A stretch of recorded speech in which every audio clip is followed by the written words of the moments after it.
bustling going on. Bustling. There Yeah, you go. Perfect I word. feel Okay, that. non-reader. Okay. You know some words. I do know some words. Not totally illiterate, huh? Welcome back to the Bhavcast. Today we got producer of East Austin Comedy and Brown Noise Comedy. Please welcome my new dog, Raza Jafri. Thanks for doing this. Yeah, dude. Or I should thank myself. Yeah, for doing thank you this. for Yeah, coming, yeah. brother. This is excellent. It's always nice to connect two brown dudes. You know what I mean? Is there a big brown population of comics out here? Not comics in the city. There's might be like 5. Yeah. But there's definitely a big population of brown people in the city because they all go like to med school and shit. Right. You know what I mean? That's my only relationship to Philly is I applied to a bunch of medical schools and was hoping to get into just any city that was a city. Yeah. Because like 90% of medical schools are out in the middle of nowhere. Are they really? I thought most of them were like in the cities. No, they're in like depressing places that you never want to live at. So. Yeah, because then it's like hard to tell if you killed someone by accident. You know what I mean? Right. In the city, word spreads fast. Yeah. You know who the murderer is. Yeah, exactly. So you got into like Philly this morning. You know what I mean? You're on tour with Brown Noise. Like, tell me what that's about. Like, you're tired, obviously. Yeah. Like, what's your favorite thing about like traveling and shit? Traveling in the context of touring. Yeah. Okay, gotcha. It's so fun. Well, I was just writing about this. There's two ingredients to making a tour fun. One is the quality of the shows, and the second is the quality of the relationships that you like collide with. Okay. And those are not, those aren't for sure things. Sometimes you just go to a city and you just have a lonely experience, and the shows can be great, but then you're just like, what the fuck am I doing in this city? And then it can get really depressing really fast. If both of those are bad, then it's a really dull time. Right. Not a dull time. It's like what am I doing with my lifetime? Yeah, it's like an existential crisis. Yeah. You're like, did I choose the right path? Right, or my right. parents Have you gone fucking on tour? No, not yet. Okay, Like, gotcha. honestly, dog, I've barely left Pennsylvania. Yeah. You know, I've been just used as like free child labor my whole life. Gotcha. You know, At the Dairy Queen. At the that you were Dairy telling me. Queen. Yeah. I mean, so like now I'm ready. You know? Now, is it like a hurt people thing where now you want to start a Dairy Queen and use child labor? Oh, no. I would only use child labor if they were my children. Gotcha. You know what I mean? So hurt people. Yeah. But you know, I see what it did to me. Yeah. And you know, what did it do to you? Oh, dryer's done. Yeah. Like, just like, you know, like in like when I was little, I thought, it's taking me away from my friends and all that. But now that I'm grown, I'm like, it actually instilled a lot of discipline and family values. You know what I mean? Right. So I like. You sound like exactly like a kid who got molested would say. I learned a lot. Yeah, I definitely got molested, but there was chocolate involved. Right, okay, right, so you right. can't Exactly. be upset. Yeah. No, absolutely. It teaches you discipline. Yeah. It also teaches you how to run a business. Yeah. So I mean, now that I look back on it, I'm like totally thankful. And like the new kids, like the new family that owns it now. Yeah. Their kids hate working there. Like Right. one is like going to become a doctor and the other is becoming a lawyer. And I was like, that's refreshing. yeah, and I was like, you'll appreciate this when you're like out in the real world. Yeah. Like, just nice customer service job, you know? Yeah. And no one leaves. Laid back. Yeah, laid back. You're working for your parents. No one's Yeah. up your ass except them. Right, you know right, what I right. mean, Yeah. I didn't have that experience. I think I always wanted to do something that was business related growing up, but never. My parents, like my mom and dad, both just had like salaried jobs. Okay. Or like not even salaried, but like jobs, right? Like not a business. And I would always like have these like half baked ideas of starting a business. Like I wanted to buy a gumball machine, Right. and then make it coin operated, but I didn't have anywhere to put it, so I just wanted to keep it in the house and make money off my brothers, you know? And yeah, I used to also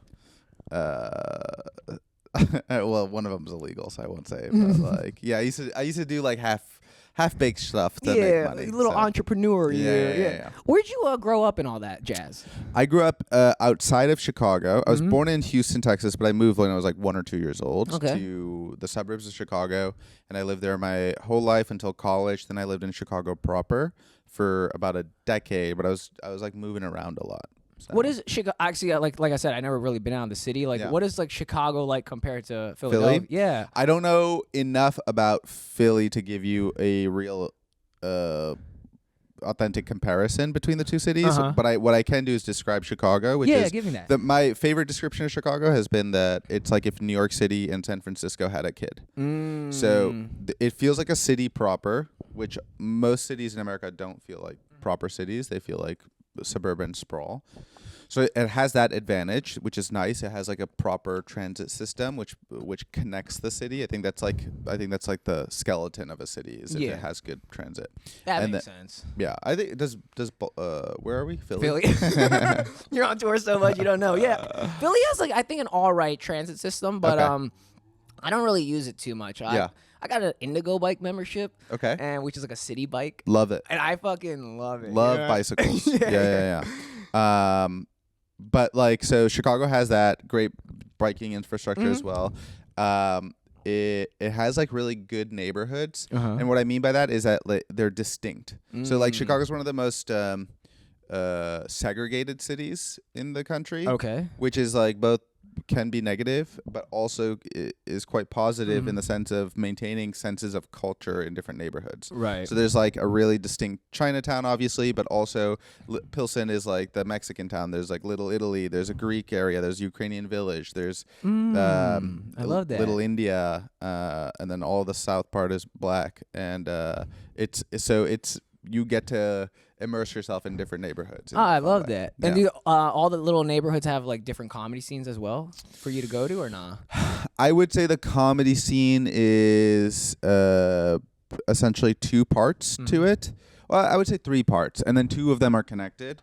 The two that I'm familiar with are connected, and then this probably has changed. I haven't been there in like 3-4 years now. Okay. Because I live in Austin. Yeah, I've seen that. But so the two parts of Chicago that I'm familiar with is like the north side, and then there's the northwest side. So the northwest area of Chicago I would equate to similar to being to like Brooklyn. Okay. A little bit more young and hip. The north side is also young and hip, but is a little bit more kind of like Upper West Side or Manhattan-y. A little bit more wealthier. A little bit wealthier, yeah. So like the northwest side has a little bit more grunge to it, but it's just like it's a little bit. Those two sides kind of interface a lot with each other. So you'll do shows on the north side, you'll do shows on the because it's all still yuppie. Right. Yeah. And then there's the black circuit, which is primarily on the south side and the west side, which is very different. You're in two different worlds. I've done a few shows that were when I was out there. That's like the black rooms. They're immensely difficult. I did one in Boston 2 days ago. Yeah, that went good. But it was also like I had trauma from the times I've bombed in Chicago. But yeah, I love that. Yeah. Have you done any black rooms? Yeah. I mean, I feel like I do better in them. Because I'm like more of like an emotional person. So if I feel like you're like not turned on by me, like I'm gonna work on that real quick. Gotcha. You know what I mean? Yeah. And like you give a lot of energy up there. Yeah, and like I started out in the suburbs of Pennsylvania, where I was doing a lot of like fucking old white rooms. Okay. And you know the cop out in an old white room is your material starts bombing. Just whip out the Indian accent really quick. It resets it. They're like, oh, very good. Oh, we're back. But I feel like I really don't have any problems in any rooms anymore. Like, okay. Because cool. I'm like, I'm an emotional being. Sure. Like, I'm gonna make sure you're all right. And if something doesn't hit, then we can take a step back and see why I did it. And I'll explain myself because I don't want to go into the next bit. And then you thinking, oh, this guy's a fucking douchebag. And you're not listening to the next one. Sure. Because everything I do are like stories. Like I'm not like a Jimmy Carr. Like I don't know how to write a joke. Like, see a TV and write a joke. They're just all stories. So right from your life. Yeah. So I'm like, if this really happened to me, brother. So I was like, hey, it's like interesting. Yeah. What would you say is the scene in Philly? The scene in Philly is a lot of white and black. There's no real Asian or Indian scene. Okay. That's why like this brown noise. It sounds like every other city in America. Is the brown noise show a lot of Indian people, you think? Or like over your in terms of audience? Yeah. Like this is, I'm excited for this because this is probably like the second Indian show I've done. Like the first one was like, it was like a fundraiser over Zoom for like an eye doctor organization. How did that go? It went really awful. Because over Zoom is quite challenging. You know what I mean? It was like right where COVID started. But I've always wanted to like feel it in person. You know what I mean? Absolutely. And I feel like when I go to family parties, all my aunties love me and everything. Okay. So I'm like, I feel like I thrive. But on that day on Zoom, I was not thriving. Yeah. I can sense that about you, is that you're very gregarious. It's easy to interface with you. Yeah, I just want like people not to feel uncomfortable around Sure. me. I don't know. Maybe it's because Yeah. I've been a people pleaser since a childhood. You know what I mean? You know what I like to do on stage is like say something slightly uncomfortable and then like be really warm and likable and have them. Well, yeah, that's my vibe too. Like Okay, everything cool. that like sometimes it comes out like I had this joke about Ted Bundy. It's been really fun to do brown rooms because like one would think, given the stereotype, that they're like more uptight, and there have been like tight rooms, but like in fact they've been mostly really fun rooms and responsive rooms. Yeah, I think that's like because like Indian people like to have fun. You know what I mean? But when it's time to buckle down and lock in, they're very serious. But like this is like go out and let loose type of deal. Yeah, You know what I yeah, mean? I think people take that for granted. Like if you look at our weddings, all that shit, Right. they're like huge parties, like Right, 7 fucking days Chaotic. of just Yeah, raging. yeah. Too much. So like you can't never say Indian people don't like to have fun. Sure. I just think Exactly. in America we think we don't because like what do all the Indian people do? Like engineer, not a fun job. Lawyer, not a fun doctor. Right. You know what I Dairy mean? Queen. Dairy Yeah. Queen. I mean that was That's a fun job. That was Yeah. slightly fun because no one ever left Dairy Queen upset. Right. That was like my saving grace of it. Sure. Like, if you come like pissed off Yeah. and I put an ice cream cone in your mouth, like Yeah. that little smile, like Right. that, I'm like, oh, I won. Yeah. Gotcha. Yeah, it's interesting. I was talking to a friend of mine that I met on this trip, and he's a comic from Boston. Really funny. His name is Rohan, and he started out in India. Oh, wow. And he was telling me that the dynamic that he sends, he's like, I can't deal with. He was speaking in particular about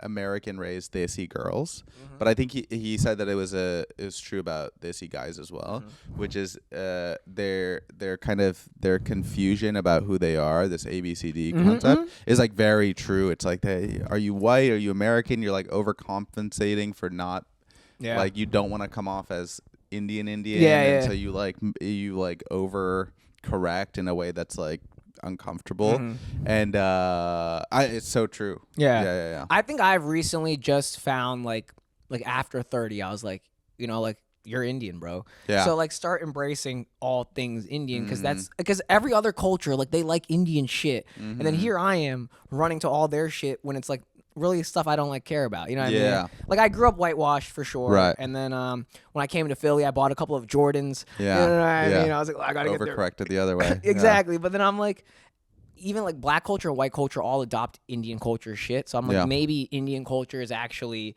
like a good one. But like when you're little, it's like intimidating, I feel like. Especially like Hinduism as a whole, because it's like so abstract, like the gods, whereas like Christianity is just like Jesus. That's like really, for me, like that's like a dude. Right? But if you look at like Ganesh, you know what I mean? That's like a fucking elephant. Yeah. It's much harder to wrap your head around. Right. Yeah. And I felt like because of that, I like gravitated towards like my white friends, but then like I come back now, I'm like, oh, we have a really cool culture, and it's really old. Yeah, you know what I mean. You're just being a little bitch, just like enjoy embrace it. Yeah. So like people ask me like what this mullet is, I'm like, oh, it's the Desi mullet. You know? Is it? Yeah, I'm trying. Yeah. Gotcha. I didn't know that. Yeah. Yeah, I think there's like almost an inferiority complex that Desi people have had with their own, because you either insulate yourself as a brown person living in America, where you're like I'm just gonna be around other brown people. Yes. And I'm not gonna worry about this outside culture that I'm actually inside of. Yeah. Or you embrace the outside culture, but then you you feel divorced or like distanced from your roots. Yeah. And I think my strategy was just to pick out the things that, because there's also shitty things about our culture. I agree. And so it's like I just have enjoyed picking out the things that are interesting to me, and then adopting those, and then not being,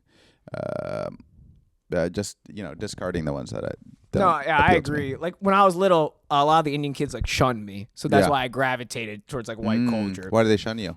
I feel like maybe because I was like already like I lived in a neighborhood with a lot of white kids, so maybe like when I already you were already an outsider. Yeah, I was in a similar position. So then I was like, I just remember one day in the library, like some kid like said something in Gujarati, like I can speak fluently, and I was like, hey brother, like just because my voice sounds like this doesn't mean I don't speak Gujarati at home. Did he talk shit? Yeah, he was like, oh, something like that. He like said something, and I was like, I don't even know you, dog. You know, I'm just standing in line at the fucking library trying to check out this book. You know what I mean? Like, you guys have some type of way. Did you call it out? Yeah, I just turned around. And I was like, oh, like, I understand that, brother. Yeah. And it didn't, you know, like, he just like got like tight. Yeah. He was like, oh, you know what I mean? Yeah. But I was like, it doesn't have to be like that. I mean, like, I like everybody. I remember this. This is like a interesting memory I had, which was I was living in Kenya, which is a big Indian population. And I remember being at a party. It was like some guy's party. There were people from all over, like French people, Russian people. There was this one Indian guy. There was Americans. There was Germans, blah, blah, blah. And I remember this Indian guy, you know, there's like a bunch of us. And I remember asking him, I was like, what part of India are you from? And he was like, I think from the UK or from Kenya. Okay. And he immediately balked at the question as if I had called out that he got molested or something like that. Like he didn't want to answer that question. Right. As if it was like an embarrassing subject to ask in front of these people. And it was just so like, it was so gay. Yeah. It was such a gay move. And yeah, I find that to be more, that's the most embarrassing type of Indian. Yeah. Who's like so obviously overcompensating and embarrassed and ashamed of their culture. I think that's cringy to me. Especially after you reach a certain age. You know what I mean? Like maybe as a child, it's one thing. Yeah, because you're just compensating for a difficult world. Yeah, and you're like trying to, you know, figure out where you belong and what friends and maybe you have a crush on a girl or whatever it is, right? But like, after you become your own person, you're still behaving like this. It's like, come on, brother. Yeah. You know, get with the times. You know what I mean? Yeah, I just think it's like. It's like the same kind of person who just doesn't know who they are. Yeah. Or is running away from who they are. Yeah, you gotta sometimes look inward. You know? Yeah. Or in the fucking mirror. Yeah.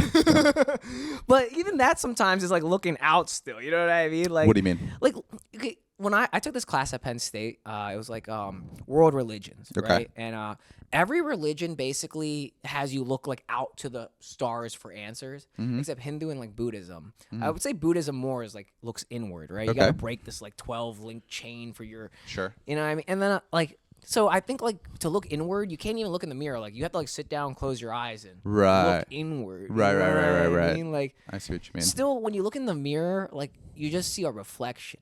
Yeah. I mean, like, and if your reflection that day is like shitty, like let's say you woke up hungover, that might like make you feel some type of way inside. Right. But you have to like. Mine was a very superficial commentary on the fact that somebody who's brown would see a brown man, perhaps stop behaving as a white guy or a black guy. Yeah. But you really did have to pick. Did you have to pick growing up as like to assimilate into white or black culture? White was just more given to me because I didn't really play any sports. So like the black kids at my school didn't really like fuck with you. Yeah, it's not like they didn't fuck with me. They just didn't care for me. Like, I didn't have any beef with anybody at school. But like just like I played the white kid sports like skateboarding, snowboarding. Gotcha. You know what I mean? Like when I first started shredding the gnar, like there was me and one black kid. Say less. Yeah, it was just like me and one black dude, and that black dude was like phenomenal. Yeah, I mean, I'm pretty sure he like went pro for a little bit, and then he broke his back. Yeah, like, he was like throwing down so hard, and I was like, yeah, that's the only other colored guy represent. Yeah, that's awesome. Wait, so you went to college in Chicago? College in Chicago. And what did you study there? Sorry for my brown uncle for coming out. No. I studied biology. Wow. Yeah, and I went to medical school. Oh, okay. And then what? Go ahead.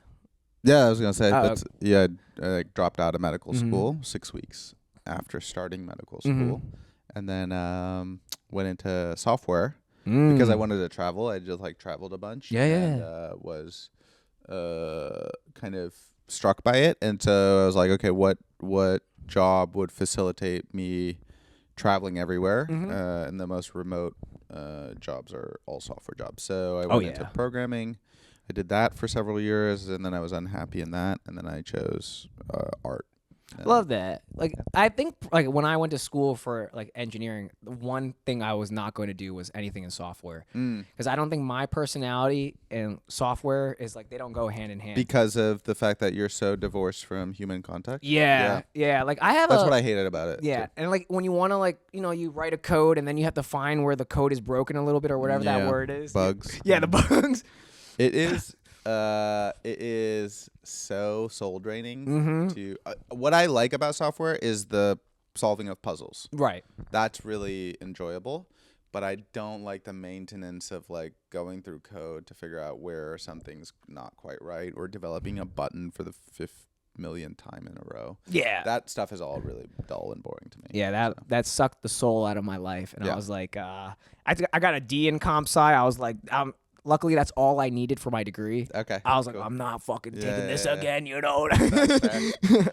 So fair. when you went into like comedy and all that, like, what was your parents' reaction to all this? By the time I got into comedy, I had disappointed them enough that they were kind of just like disappointed, and then also gained their trust in a balanced way, that they were just like, had come to terms that I was going to do what I felt was right for my life.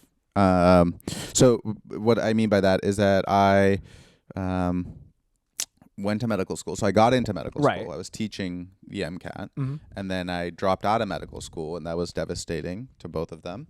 And then I figured out how to get into the software world. This was post-college on my own, and then got into that and was making good money in that. And then I like went to go live in Africa and had, traveled on my own and done all these things that like were already creating tension and anxiety in them. Yeah, that they just had to realize that like it was just gonna be this way. I love that. And then when I got into comedy, I got into music first, and that didn't quite work out. And then got into comedy and have just been consistent with it. And then they're like finally seeing some nuggets of Success. progress, success, and that's been nice. I think that's really like what they're looking for. Like, like anything in art, they're gonna fight you. But like, every like Indian comic that has like a big special, they'll always say like, "Oh, my parents were like, oh, I always supported you." Right. It's like, get out of here. Get outta here. What do your parents think of you? And since I still hold the engineering job, Yeah, it's like They're fine with it. I can fight it. But like my mom, she has a really tough time with this. Like she'll watch every one of these episodes while she's like making food, right? Yeah. And the episodes that we're like getting a little too belligerent on, she's like, "Oh, you're gonna put that out there." Yeah. My favorite thing is like when she's like, do you know what you put out there? And I'll be like, do you know who edit this whole thing? She watches every episode, huh? Yeah, just about. You know what I mean? That is touching, but also, what's her name? Manda auntie? Yeah. Yeah. It's like, you got to let him live. He's 31 years old. He has his own place. You know what I mean? I think some structure is healthy. Yeah. I mean, look at us. We're both two brown men killing it, and we had a lot of structure in our life. Arguably too much structure. Yeah, but I look at a lot of my counterparts in my older age, and the ones that didn't have structure are really like struggling. Yeah. I mean, in what way? Like whether it be like they're not satisfied with their work, their relationships, or like whatever. It's just like sometimes you have to do shit you don't want to do. Yeah. For the sake of people around you, and you just I think you learn that a lot in Indian culture. You know, what I mean? Sacrifice. Yeah. No, I love that. that. Yeah, so tell me about like your comedy journey. Like what? Like you said you played music. What instrument did you play? I played the sitar. Oh, like is that like an Indian instrument? Like Yeah. And wasn't good at it, but I learned it for about a year. After I was living in Africa, I was working for a startup out there. I hated it, so I was like, okay, I'm gonna pick something that I can spend the rest of my life on. And that ended up being, I was like, it's going to be an art form. So I chose music, and I chose the sitar, which is kind of overcompensating for not knowing my culture. And you have to learn it. There's a lineage in classical Indian music. So it's known as gharanas. So like the master teaches a disciple, the disciple eventually becomes his own guru and then has his own set of students. Sure. And it goes down and each gharana has a different kind of flavor to it. And So I was in Chicago. I found this guy. His name was Sandeep Burman, and he Sandeep, yeah, and he was a miserly old man who was very good at both the tabla, which is the percussion instrument, and sitar. And he had played with George Harrison. He had shown me his Grammy award for a jazz album that he was part of. So he was like a really good at what he did, but he was also such a miserable old fuck that like really was sadistic in how he distributed punishment. A lot of humiliation. So it would be like he would have like a little cohort of students that ranged from 8 years old to like 40 years old. Okay. Primarily 8 to 30, I would say, is most of his students. And he would really, really enjoy humiliating students. But I thought that was... Have you seen Kill Bill? No, I haven't. So I thought it was going to be like... But you understand the idea of like old Asian teachers using violence and humiliation to... Yeah. Like my parents told me about their schooling back in the motherland. Exactly. And I thought I was looking for something that was hard, difficult, and I found that to be. I was like, oh, I like that kind of pressure to like rise above it. Right. And I was good at learning fast at the sitar, but like what I began to realize is that he was purposely. It wasn't like once you get it, he'll give you more. It was like once you get it, he'll make it more like he'll change the rules of the game so that you can't learn more. He wasn't like promoting progress. You getting progress. He was promoting you fucking up so he could humiliate you in front of everyone. And so I did it for about a year. I got a lot out of it. I got a lot of interesting stories and made some interesting friendships. And then eventually decided it was not worth my time. And then at the same time I started doing like improv. I took an improv class that was fine, but then they also had a stand-up class, so I took that, and that turned out to be, I was like, oh, I realized because I was like looking to master something, right? Because I think the point of life is to find something and dedicate your life to it, and that's where you get some semblance of meaning. I agree. And so... and I also wanted to be really good at what I did. And I chose music, but I did not grow up with a family that really thrived on musical talent whatsoever. Yeah, I don't think we had. My sister played flute and I played drums. That's about it. Yeah. And but there are like families that are like gharanas that like really emphasize music as a system and teaching your kids. That my family was not that, but we were like really roasty in my family. So I had realized I'd been kind of talking shit and getting laughs through my upbringing. And I think to really master something, you have to start at a young age. Yeah. And so once I got into stand-up, I was like, I love this. And I also grew up watching a lot of stand-up. Yeah, I was about to ask you that. Yeah. Like, who were your favorites, like, as a child? Chris Rock, we watched a lot. Me, my brother, and my dad. Jerry Seinfeld, Dave Chappelle, Russell big Peters. OGs, yeah, Russell, Big Russ, somebody going to get that. There you go.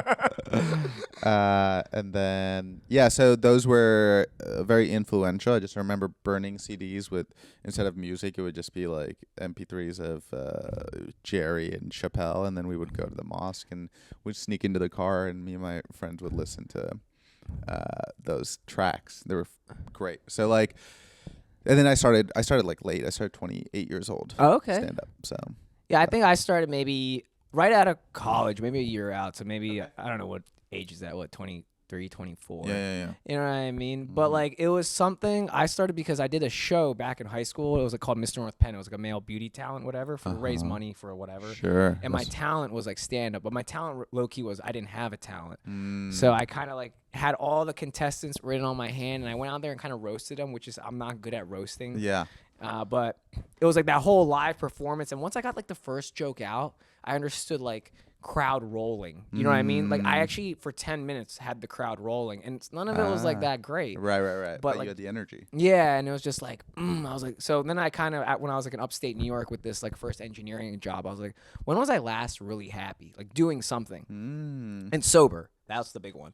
And I was like, oh, I did that show like in 12th grade sober, and I was like, that was a lot of fun. Yeah, it was electric. Yeah, so I was like, maybe you can find that back, you know. But when you looked into stand up, yeah. Then I was like, which city do I want to go to? Then I was like, I heard Kevin Hart say like, oh, Philly is like hard because like you can be doing stand up and like some dog will like catch a frisbee and they'll be like, that dog is better than you know what I mean? So I heard this city was like kind of like makes you like tough in the sense like if people don't want to give a shit they won't. So I was like, oh, I think that's what I need. If I'm catered too much, then I might go to another city and suck. So it's better to be how long have you been doing it in Philly?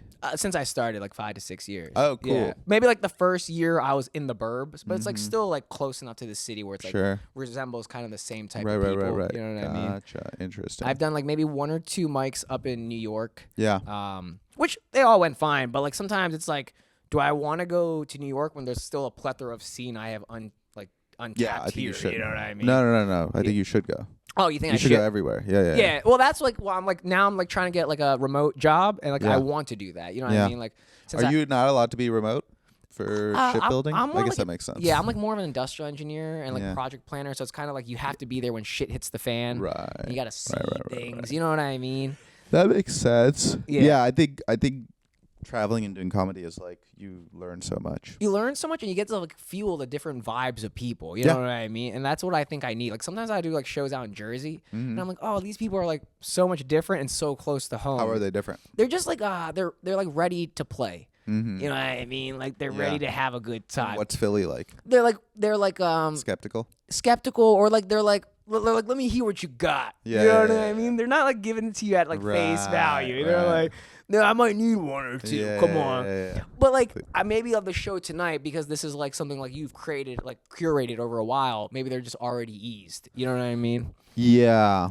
I think I've seen brown comedy or brown audiences need a little bit to get going is what I've noticed. But also I've had some difficulty in finding good comics to open. There is like kind of a undersaturation for good brown comics. Yeah, my first many years, all I did was like the first spot because because I have like this Dairy Queen joke. It's like fun and flirty, you know what I mean? Gets the crowd involved.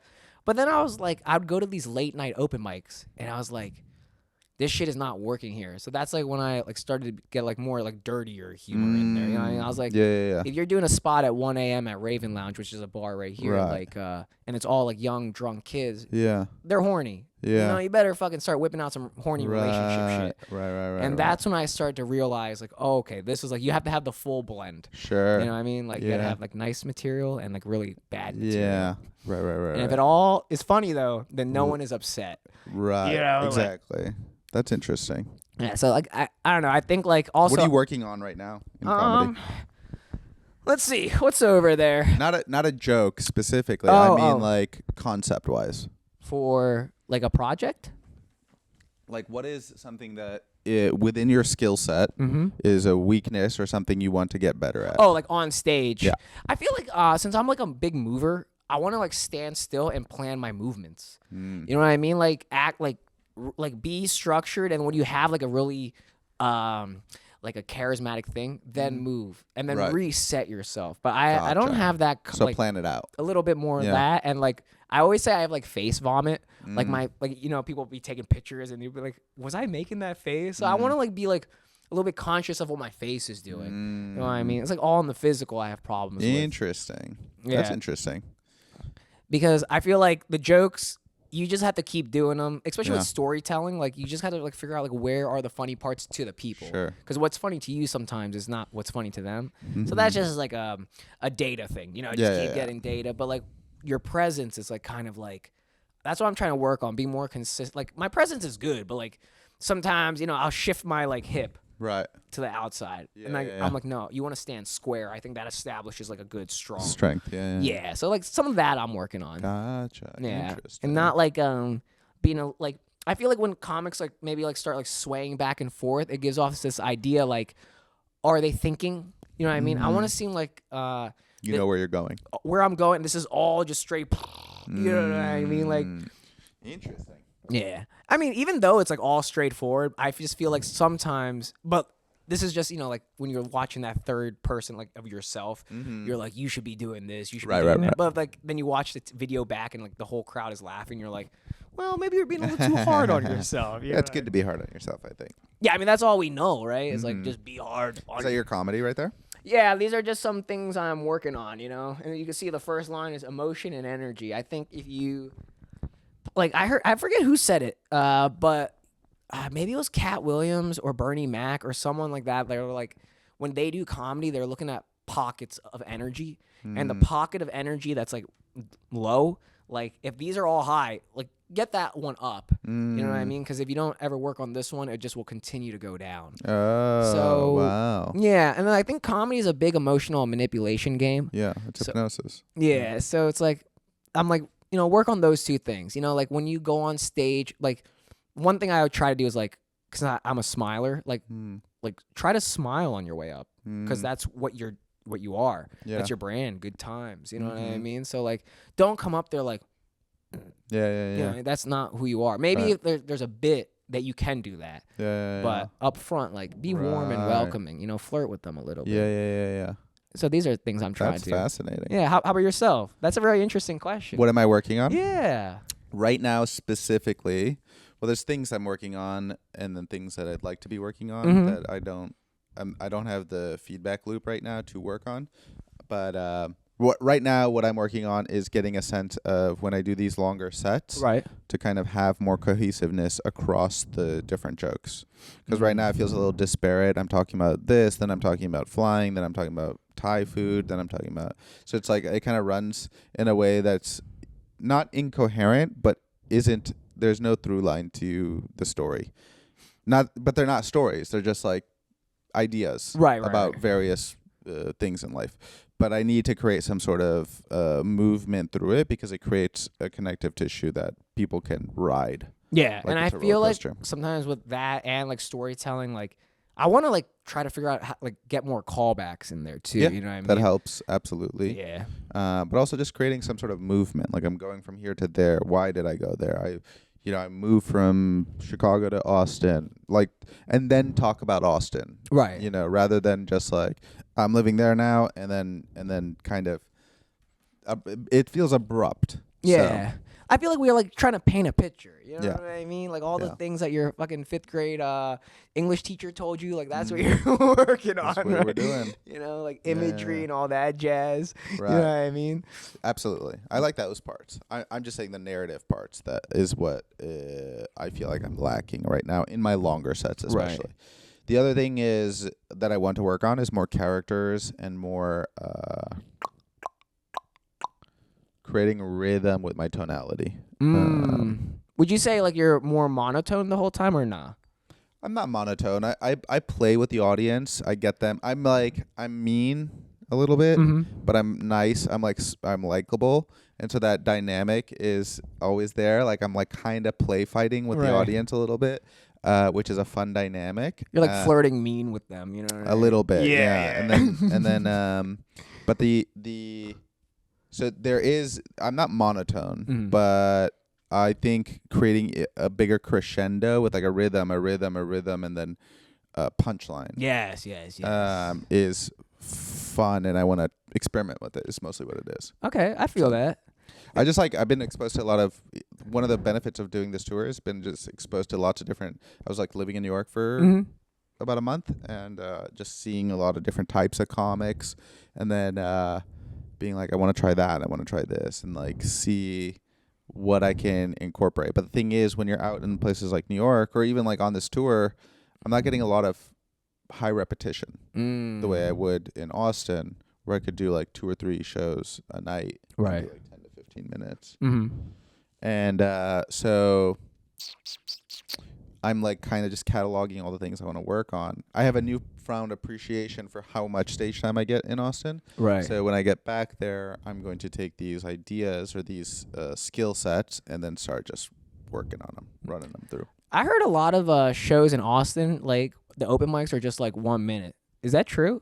No, I think you're thinking in the context of Kill Tony. Yeah, I mean, I am, but like that's like, someone was like, I think one of our Philly guys went down there and he was like, they like made a show here that's a 1 minute mic too, and he was like, I got this from Austin. So I was like, oh God. I was like, yeah, I think there's nothing you can really touch on in a 1 minute. It's kind of a gay. Yeah, that's what I mean. Like I feel like my first minute is like me and the audience is like, am I gonna like this guy or am I gonna hate this guy? Right. We're like working on that.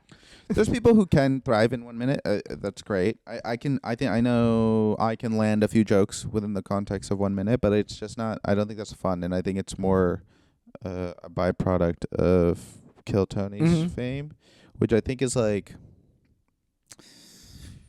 it's creating these people who are like kind of freak shows,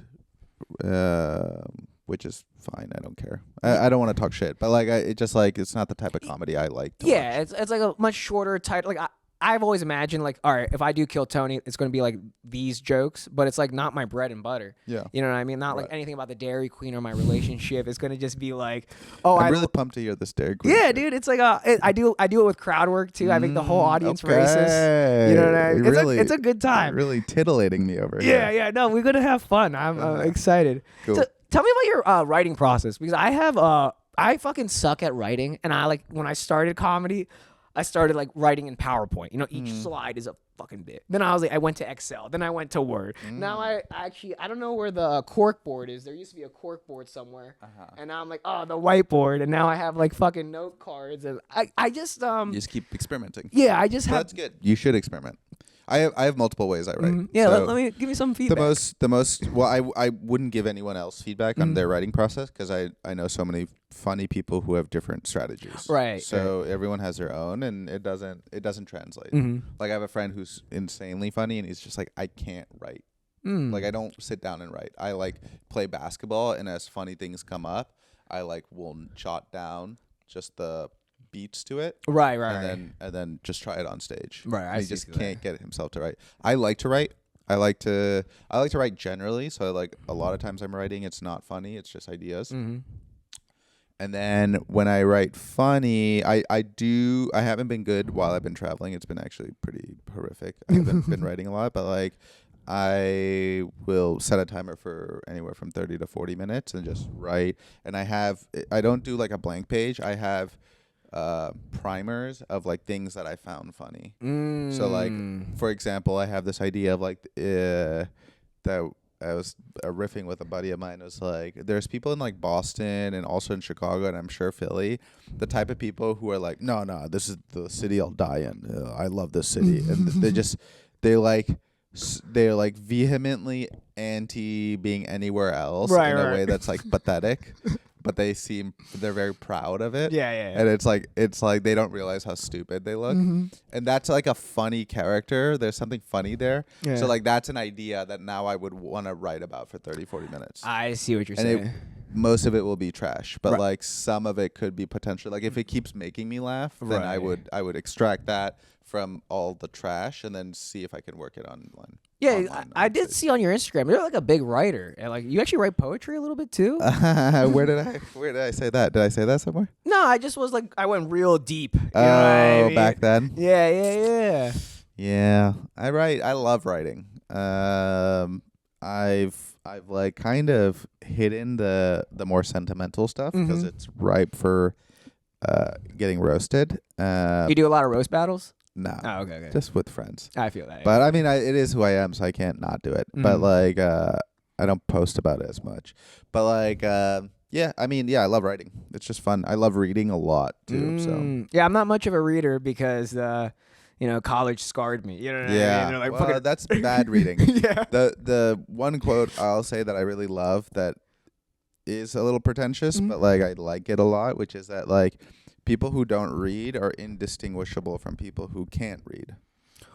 And wow. So, like, you're not taking in knowledge, and there's so many brilliant people in the world who have existed, and to read is to like take really structured thoughts and absorb them and then like recreate them in your head. Conversation doesn't hit the same, like you can have podcasts that are intelligent, but it doesn't hit the same parts of the brain. Also, to write is to take disparate thoughts and like this kind of jumbled up mess inside of your brain and then structure it in a way that's organized and it's clean and it like actually helps you think better. So I think reading and writing are. Wow, you actually gave me a new look on reading because now I'm thinking, oh man, I'm in the same boat as dogs that can't even read. Yeah. Jesus, yeah, no. It's a tough look, man. It's a tough look. You fucked me up, dude. Now what is your favorite things to read? What do you read? I read a lot of fiction. Okay. I cycle though. Lately, it's been a lot of fiction. Lately, I have like I go through phases of authors that I'm infatuated by. Oh, yeah. And for the last several years, it's been Nabokov. Are you familiar with Nabokov? No. You know, Lolita is his most famous book? No. See, the Russian guy is brilliant. A fun fact I'll tell about Nabokov that I really enjoy is that he had synesthesia. Do you know what that is? No, what is that? It is when you associate words or sounds with color. Okay. So it's like the merging of senses. Some people have this ability when they see like a number, they immediately see a color. Wow. It's really interesting. Yeah. And my ex had it. And what's interesting about it is that Nabokov had synesthesia. So he associated words with colors. And you could just tell by the way he writes is that if you could see the colors that he saw, it would be like there's a different dimension on how beautiful his writing is because there's colors associated with it that we can't even see. Wow. Yeah, when I go back and edit this, I'm going to look for like some of his books, get one off Amazon. I think the most approachable book by him is Laughter in the Dark. I just gifted it to Rohan from Boston. Shout out to Rohan. He's a great comic from Boston. I don't know his last name, but Laughter in the Dark by Nabokov. Dude, I'm going to take that. It's a wicked, wicked evil book. Okay. I love that. Are you reading anything right now? I am reading a book. It's called The Immoralist by some author that I've never heard of. I just picked it up at this bookstore in Maine somewhere. And it's good. This book, it's not bad. It's not great either. It's like slowly moving along. So there's nothing much for me to say about it right now. But the book I just read, I was like really wowed by, which was a Nabokov book. Okay. But it wasn't a fiction. It was a nonfiction. It was Nabokov talking about one of his favorite authors, who's Gogol. Okay. Have you read The Namesake? No. Have you seen The Namesake? No, I haven't. But it's you're I familiar know The with Namesake. it. It's a big. Is it like almost like a rom-com or something? No, God, no. Oh, never mind. I definitely heard of the word namesake like as a movie or something. And it's written by a famous author named Jhumpa Lahiri. She's Bengali. Okay. And she's brilliant. She won the Pulitzer Prize. And the movie has Kal Penn in it, and it has Irfan Khan, who died. Okay. Are you familiar with? To be honest, I'm so bad. No. It's okay. But it's a great movie. Okay. It's about basically your life. It's like about South Asian parents moving to America and raising kids. I should watch this. Yeah. You would love it. But if you don't know that, it has nothing to do with what we're talking about. Right. So, but yeah, so what I like about right now, I'm like really, what I love is like reading books about parts of history or like parts of the past that nobody gives a fuck about anymore. Because it's like comforting. Because I'm really irritated by, there's this like, how do I put this? I think pop culture is so invasive and everyone kind of keeps following with whatever is the latest trend. Yeah. That like it keeps like exciting your nervous system and then you forget about it and then you move on to the next thing. And it's just so exhausting and I hate it. And I hate having to keep up with it. So I like when I read a book about this fucking Russian author that nobody cares about anymore from the early 1900s. And I read about my favorite author talking about why this other guy is brilliant. Right. I feel like I'm in like this, like I'm like under the stairs and nobody knows where I am at. Yeah. And I'm like reading this just beautiful. You feel like a little secluded. You know what I mean? No, I like that. No, I want to have to definitely check these out because I wanted to get into reading. Yeah. But like people like, but like no. It's hard. There's no entry point sometimes. Yeah. But like the things that you've just said to me are kind of impressive. So I like that. Yeah. I enjoy it. How do you read? Like, are you like, some people like snuggle up somewhere? Like, what is your? I try to read everywhere. I think that's important. So reading is difficult, but I think that's what makes it enjoyable. I think the things you put work into give back in proportion to how much work you put into them. So like consuming media like TV and movies, while they can be artistic and beautiful, is a more passive consumption of art. Yeah. And so you're like, it's not active the way reading is, and I love that it's difficult. There's a barrier to entry because you're creating the world in your head rather than it being force fed to you visually. And I love that. So like it's like exercise. Once you get to a certain point where like exercise seems like a pain in the ass, but once you get into it, you realize you're getting so much out of it. And then if you don't do it, you're like, fuck. Yeah, absolutely. And so that's how I feel about reading. So I read wherever, and I like to read in public places. There's like something really enriching about like sitting in like a loud coffee shop or not obnoxiously loud, but like a there's like bustling going on. There you go. Perfect word. Okay, non-reader. Okay. You know some words. I do know some words. Not totally illiterate, huh? Yeah, I think it's like I think reading in like places like cafes and trains and at home, all of them are. Do you think reading has helped your like comedy and vocabulary and all that jazz? Yeah. And that for sure vocabulary, but like also I will get inspired by the way people write because it's so beautiful. It's, you know how like the way with comedians, each of them have their own fucking thing they're doing up there. Same with writing, but then you like want to take what they're doing and then somehow incorporate it into your art. Yeah. I think you should always be consuming other people's art. Yeah. But like good art. Right. And that's why I have such a problem with pop culture, is because it has most of what's being made in the present, regardless of whether it was 1903 or 2024, is going to be trash. The way you discern what's good is by longevity. The things that are good stay. Over time. Yeah. Sometimes I count like certain songs as like forever songs. Like they're not gonna go away ever. You know what I mean? There's some rule, and I don't remember what the name of the rule is, but it's like if something has lasted for 10 years, then it's more likely to last another 10 years than something that's only been around for a year. So the longer something's been around, the longer it's likely to last in the future. I see. And so so it's not that you shouldn't spend some time with pop culture or like whatever's happening in the zeitgeist. Yeah. But like you're wading through a lot of trash. I feel that. Yeah.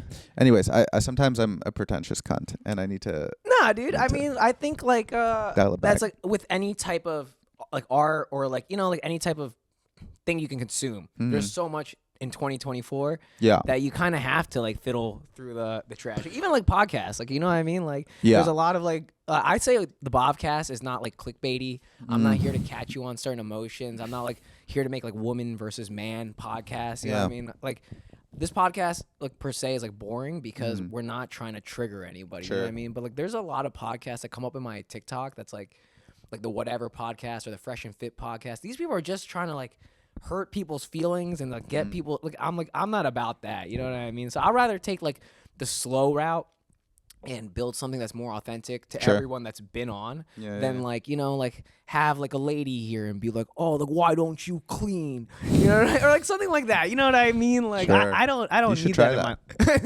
well Gretchen was on. It was like really funny. Like the dryer just finished, like it happened here, and she's like, do you want me to go fold those? That's good. I was like, I was like, I will take a camera back there and we will fold this shit together, bro. So let me ask you this, Raza. You have a man of brown man of hair. So what kind of hairstyles have you gone through your life?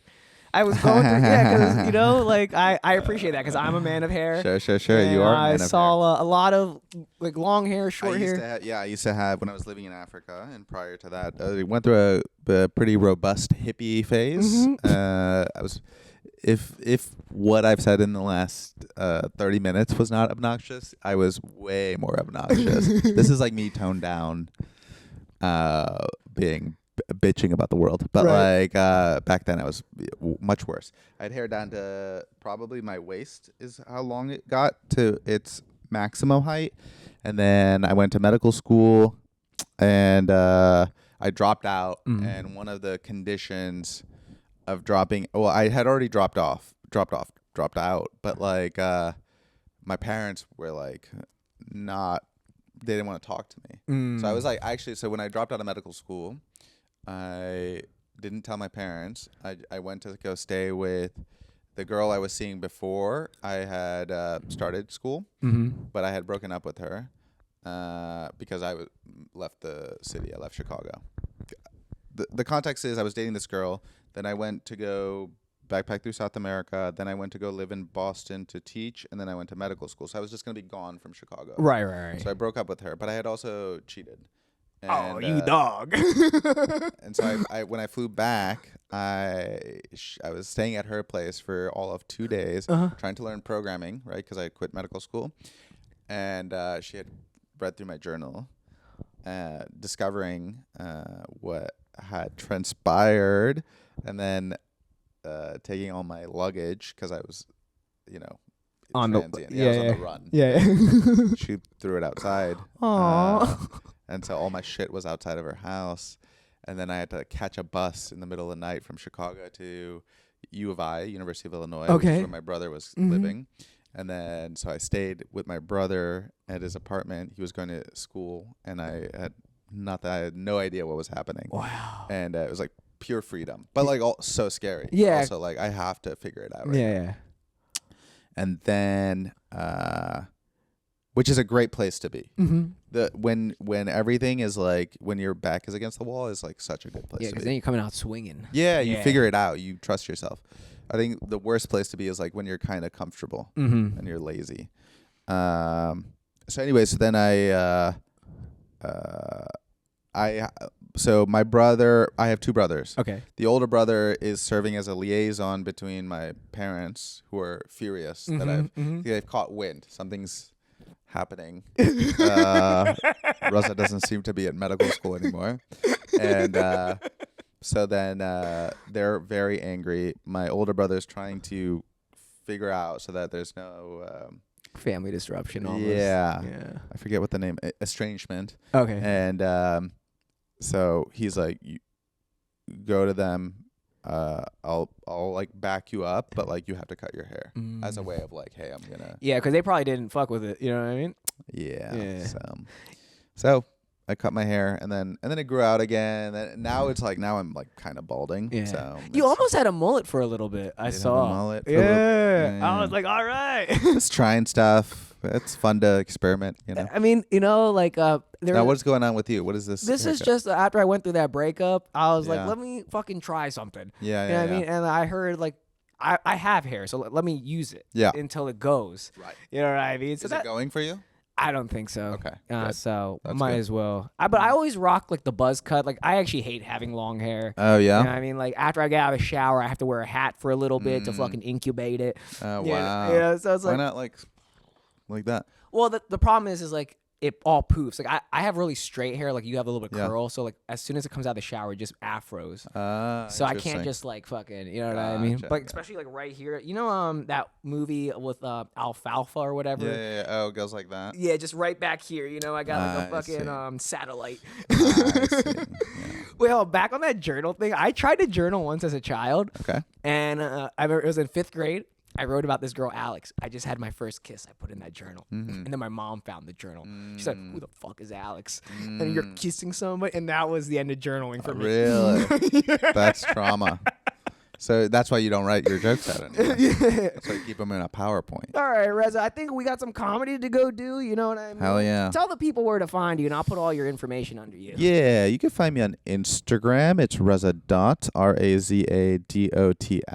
And you can find me. I'm on tour with this brown noise thing, which has been going lovely. So maybe catch a show.